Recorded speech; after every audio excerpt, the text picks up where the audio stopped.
आदिमानव की उत्पत्ति एवं विकास। दोस्तों, पृथ्वी पर मानव की उत्पत्ति प्लास्टोसिन युग के आरंभ से मानी गई है। इसी समय में स्तनपायी प्राणियों जैसे बंदर, हाथी, गाय का विकास व उत्पत्ति हुई। अधिकांश विद्वानों के अनुसार आज से लाखों वर्ष पूर्व नर वानरों के रूप में मानव की उत्पत्ति हुई। पहले ये नर वानर वृक्षों पर रहते थे, लेकिन समय के साथ ये नर वानर वृक्षों से उतरकर अपने पिछले पैरों पर चलने लगे और पृथ्वी के धरातल को ही अपना निवास स्थान बना लिया और इस तरह ये वानर मानव कहलाने लगे।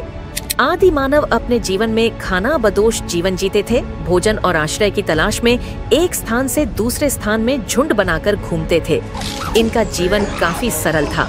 ये पेड़ों के फल व जानवरों का शिकार कर अपना भोजन प्राप्त करते थे।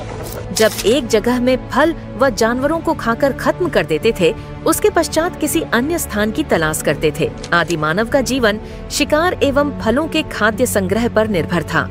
खाद्य संग्रहण करने के कारण यह काल खाद्य संग्रहण काल के रूप में जाना जाता है। पानी के लिए आदि मानव नदियों, तालाबों व झरनों पर निर्भर था।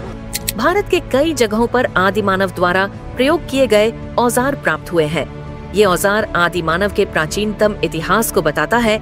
जैसे जैसे समय बीतता गया, वैसे वैसे आदि मानव में कई बदलाव होने लगे। जैसे पहले आदि मानव कपड़े नहीं पहनते थे, लेकिन समय के साथ आदि मानव पत्तियों से बने कपड़े पहनने लगे। जानवरों का शिकार करना भी उनकी दैनिक दिनचर्या हुआ करती थी। जानवरों की तरह आदि मानव भी जंगलों में रहा करते थे, जहां उन्हें दो चीजों का डर रहता था, एक मौसम का और दूसरा जंगली जानवरों का।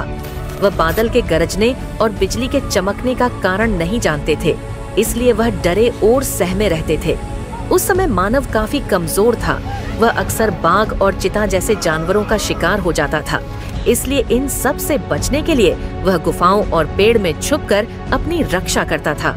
एक समय बाद मानव ने आग की खोज की। यह एक संयोग था। जब दो पत्थर जब आपस में टकराए तो चिंगारी उत्पन्न हुई और पास रखे सूखे पत्तों पर जा गिरी, जिससे कि पत्तियों पर आग लग गई।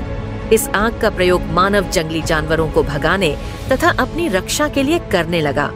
रात को जब सभी आदि मानव साथ में इकट्ठा होते तो गुफा के बाहर यह आग जला देते थे, जिससे जंगली जानवरों द्वारा उनकी रक्षा होती थी।